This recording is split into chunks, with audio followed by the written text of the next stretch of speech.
এর কোশ্চেন পঞ্চম শ্রেণী দ্বিতীয় পর্যায়ক্রমিক মূল্যায়ন।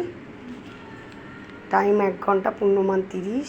প্রথমেরটা আছে 6, তারপর 5টা প্রশ্ন দিয়েছে, 4 করে আছে, যে কোনো 5টা। আর এই হচ্ছে যেন 5টার মধ্যে। আর 3 হচ্ছে সমান্তর সহায়িকা কাকে বলে, 4 9 সেন্টিমিটার রেখে বোঝাতে পেরেছে। আচ্ছা, এবার আমি এর সলভটা করেছি তোমাদেরই জন্য, স্টুডেন্টদের জন্য করেছি। কারণ হচ্ছে যে সলভটা না করলে তোমরা বুঝতে পারো না যে কোথা থেকে কি হলো, কেন ম্যাডাম নাম্বার কাটলো বা কী। দেখো, কয়েকটা লঘিষ্ঠ আকারে আনতে বলেছে, কয়েকটা একটু শূন্যস্থান আছে। দেখো, আমি উত্তরগুলো শুধু দেখাচ্ছি। এত অংশ, পরিসীমার ফর্মুলা 2 এর দেখো, দেখো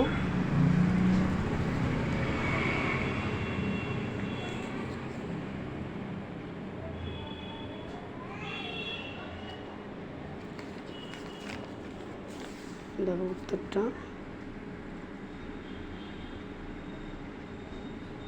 ছোটো থেকে বড় সাজাতে বলেছে, সব সমান করে নিলাম। হরটাকে এটা যোগ করতে বলছে।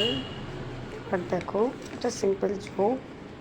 এই যে দেখো, দেখে নাও, জমিটির ক্ষেত্রফল, বাহুর দৈর্ঘ্য স্কয়ার বর্গ একক, যেহেতু বর্গাকার জমি, ঠিক আছে, 225 বর্গমিটার উত্তর।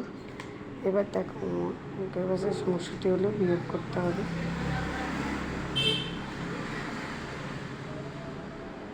আচ্ছা, মোট ফিতার দৈর্ঘ্য, ফিতা পড়ে রইল বলে যোগ থেকে বিয়োগ।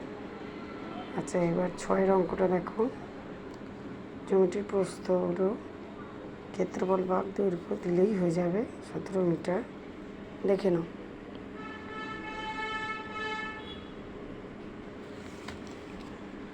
এবার দেখো সমান্তরাল রেখা,